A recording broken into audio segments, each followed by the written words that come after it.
जब हम फिशेस को कल्चर करते हैं किसी वाटर बॉडी में तो उनका रेगुलर मैनेजमेंट भी करना पड़ता है।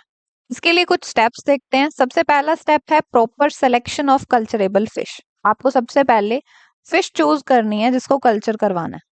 अगर मान लीजिए एक ही स्पीशीज के फिश को आप ग्रो करवाना चाहते हैं एक ही जगह पर सेम टाइम पर, तो उसे बोलेंगे single cropping, growing one species of fish at a time at a place. इसके लिए आपको उस फिश की कुछ एक्टिविटीज के बारे में पता होना चाहिए।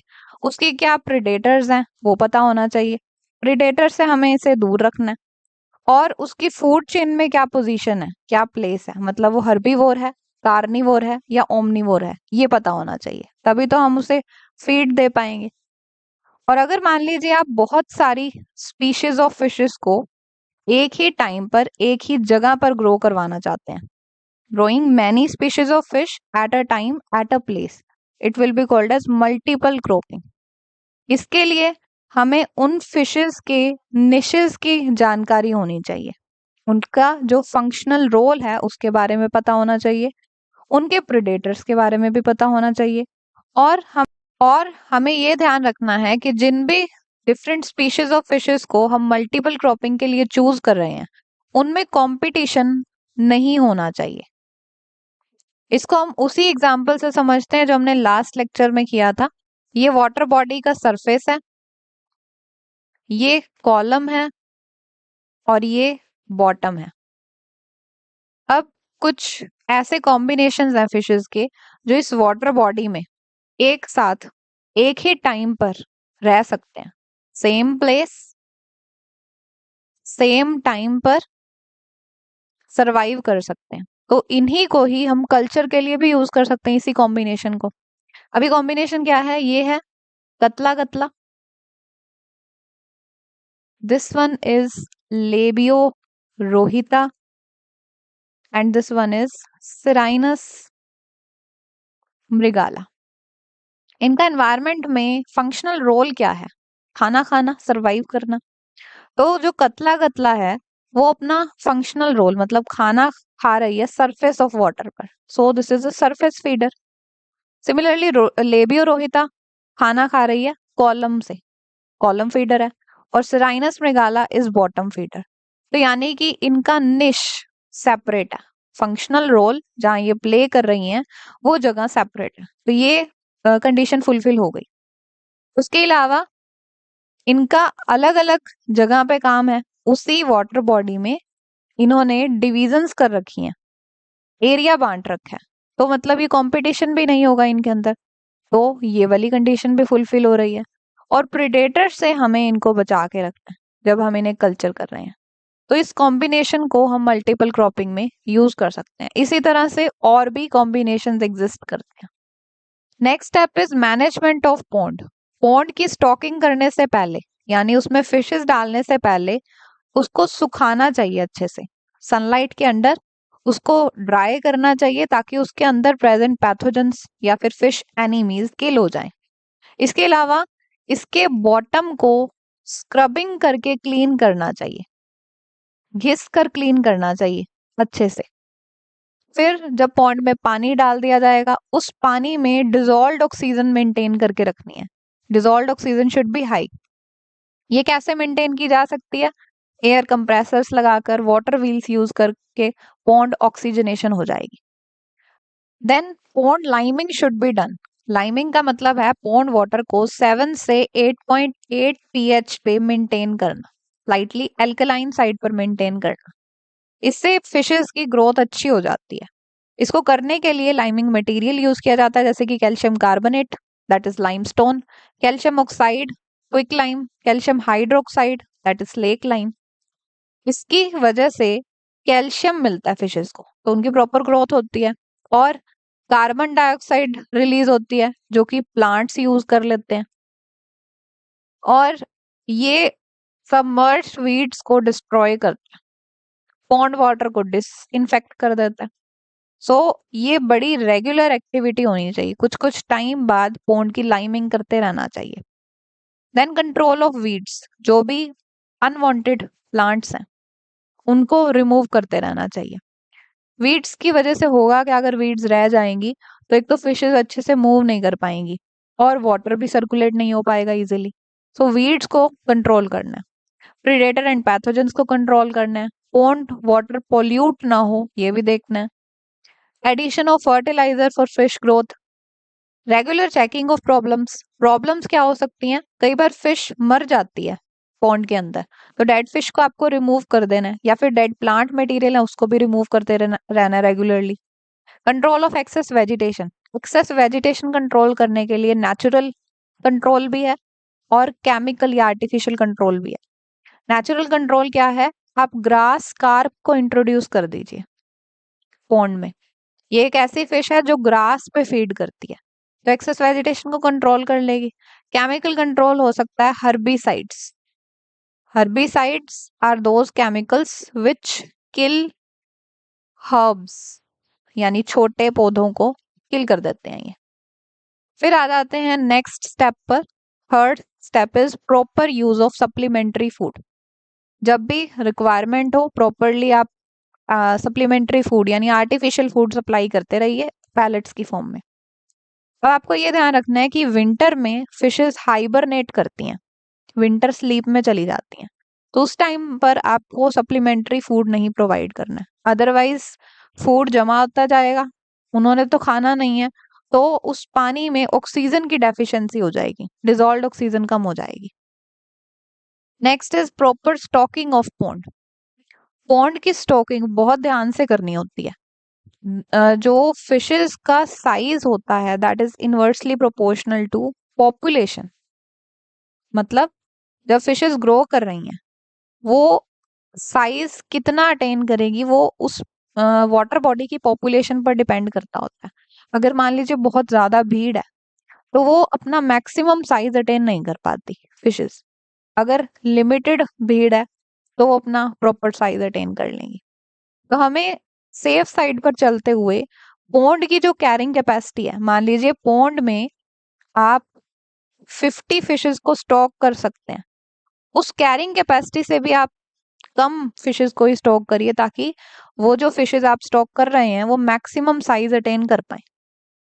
फिर देखते हैं economic importance of fishes. Fishes का इतना लार्ज स्केल कल्चर इनके कुछ प्रोडक्ट्स को ऑब्टेन करने के लिए किया जा रहा है, जैसे कि फिशेस के मीट को एज फूड यूज किया जाता है, बिकॉज फिश मीट में ओमेगा 3 फैटी एसिड्स होते हैं, वाइटामिन होते हैं जैसे कि ए डी ई, कुछ मिनरल्स होते हैं लाइक जिंक आयोडीन सेलेनियम, तो इनके लिए फिशेस को कंज्यूम किया जाता है। बहुत पॉपुलर एडिबल फिशेस हैं Labeo rohita, commonly it is called as rohu fish, Labeo calbasu, Thunnus tuna fish बोलते हैं इसको, Stromateus very popular, this is pomfret, Wallago attu commonly called as मल्ली फिश। देन फिशेस से ऑयल एक्सट्रैक्ट किया जाता है that is called as fish oil. इनकी body से भी ऑयल निकलता है, उसे फिश बॉडी ऑयल बोल सकते हैं, और इनके लीवर से ऑयल ऑब्टेन किया जाता है that is called as fish liver oil. This liver oil is a very rich source of vitamin A. कुछ फिशेस के लीवर ऑयल में विटामिन सी डी ई भी प्रेजेंट होते हैं, जैसे कि कोड फिश है, इसके लीवर से जो ऑयल एक्सट्रैक्ट करेंगे that will be called as cod liver oil. It is rich in oil content, 60 to 75% oil होता है इसमें, और विटामिन ए भी प्रेजेंट होता है बट वो कम अमाउंट में होता है। और दूसरी फिशेस जैसे टूना या फिर हैलीबूट फिश है, इसमें ऑयल कंटेंट कम होती है बट विटामिन ए कंटेंट बहुत ज्यादा होता है। अब जब फिशेस को हमने फिशेस का ऑयल एक्सट्रैक्ट कर लिया, उसके बाद जो वेस्ट बच गया उसको यूज किया जाता है एक पाउडर बनाने में। अब वेस्ट क्या बचा, उसकी बोन्स बच गई फिशेस की, इन बोन्स को ग्राइंड कर लिया जाता है और एक पाउडर ऑब्टेन करते हैं, इस पाउडर को बोलते हैं फिश मील। ये फिश मील प्रोटीन रिच होती है, 50 to 70% प्रोटीन होता है इसमें, 10 to 20% मिनरल्स प्रेजेंट होते हैं, 6 to 12% मॉइस्चर होगा, 5.36% calcium is present and vitamin A, D, के ये प्रेजेंट होते हैं। इसे डोमेस्टिक एनिमल्स के फूड के लिए यूज किया जाता है, फूड प्रिपेयर किया जाता है डोमेस्टिक एनिमल्स का। इसमें जो प्रोटीन्स होंगे वो हाईली डाइजेस्टिबल प्रोटीन्स होंगे। अब देखिए फिश का ऑयल एक्सट्रैक्ट करने के बाद जो बच गया, उस वेस्ट से हमने फिश मील बना लिया। मान लीजिए ऑयल एक्सट्रैक्ट करने के बाद जो वेस्ट बचा है उसमें से हमने फैट्स भी एक्सट्रैक्ट कर लिए।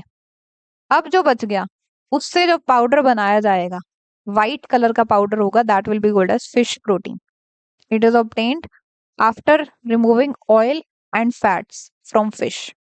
इसमें 80 to 90% सोल्यूबल प्रोटीन्स होते हैं।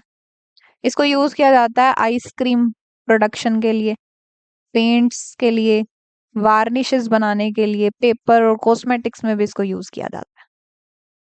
इसका ये कंसंट्रेटेड फॉर्म है जिसको बनाया जा सकता है जब हम फिश का ऑयल भी एक्सट्रैक्ट कर लेंगे, वाटर, बोन्स और जो भी उसके अंदर मटेरियल्स हैं, सब मेन मटेरियल्स एक्सट्रैक्ट कर लेंगे, तब जो वेस्ट बच जाएगा उससे कंसंट्रेटेड फॉर्म बनाया जाएगा, उसे बोलेंगे fish protein concentrate, FPC। Fishes को यूज करके एक और भी पाउडर बनाया जाता है, दैट इज फिश फ्लोर। इसे 3 to 4 months के इन्फेंट्स को खिलाया जाता है बिकॉज ये इजीली डाइजेस्टिबल होता है। इसके अलावा बिस्किट, केक्स, ब्रेड्स, इन सबको बनाने के लिए भी इसका यूज किया जाता है। देन फिश एग्स को भी कंज्यूम किया जाता है एज फूड। ये हाईली डाइजेस्टिबल होते हैं, इन्हीं को ही फिश रोल्स भी कहा जाता है। फिशेस का ऑयल एक्सट्रैक्ट करने के बाद जो वेस्ट बच जाता है उसको यूज करके फर्टिलाइजर बनाए जाते हैं। They are called as fish fertilizers. कैसे बना सकते हैं?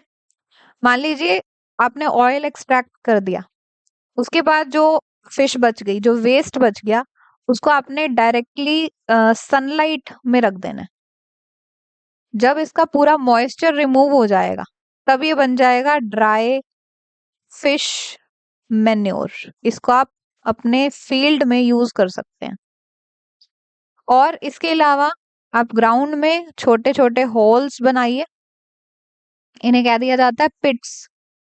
पिट्स बनाने के बाद आप फिश के वेस्ट को बर्न करिए, जो ऑयल एक्सट्रैक्ट करने के बाद वेस्ट बच गया उसको बर्न करके इन पिट्स में डाल दीजिए। 35 to 60 डेज तक ये यहीं रखने हैं, इनकी फर्मेंटेशन होगी, सनलाइट के एक्सपोजर में तो ये रहेंगे ही, और फिर 60 डेज बाद आप इसको निकाल लीजिए, एज फर्टिलाइजर यूज कर लीजिए। This will be called as pit fish.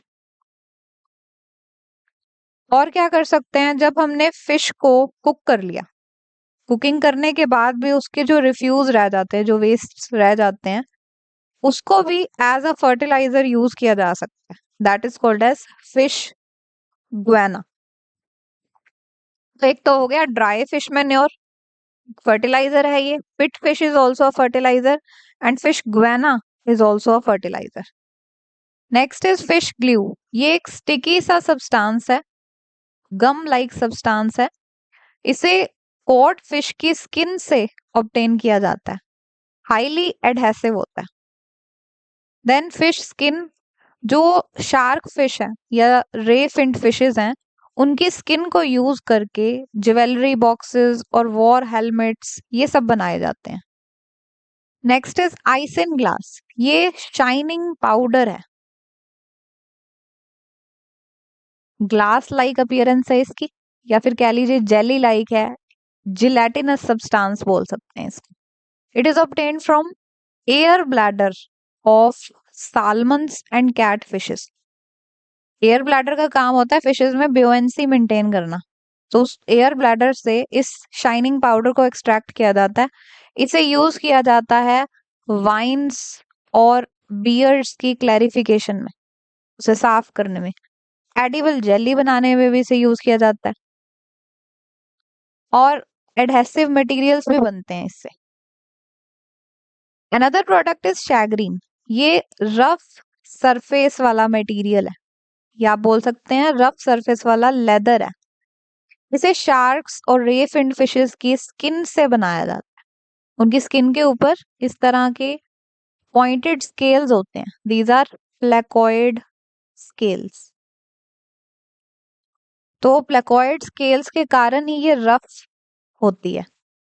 इसे यूज किया जाता है स्वॉर्ड्स की कवरिंग बनाने में, ज्वेलरी बॉक्सेस की कवरिंग बनाने में।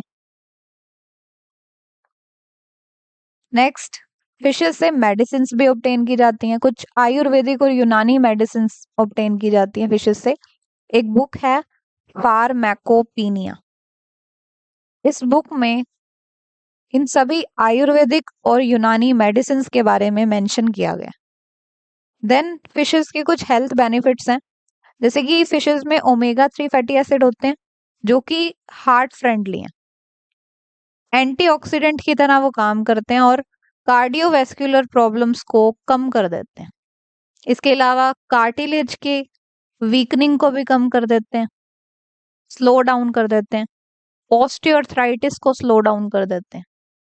देन फिशेस का कल्चर करना, it is a source of income. जैसे जब पौधे उगाए जाते हैं, बहुत ज्यादा लार्ज स्केल पे उगाए जाएं, तो उसे बोलते हैं ग्रीन रेवोल्यूशन। वैसे ही जब एक्वाटिक ऑर्गेनिज्म को लार्ज स्केल पे उगाया जाता है, ग्रो कराया जाता है, it is called as blue revolution. तो इसकी वजह से लोगों को एम्प्लॉयमेंट मिलती है, कमाई होती है, hence it is a source of income. Then squalene and lecithins. Squalene poly unsaturated hydrocarbon है और लेसिथिन फैटी सब्सटेंस है। इन्हें शार्क लीवर ऑयल से एक्सट्रैक्ट किया जाता है।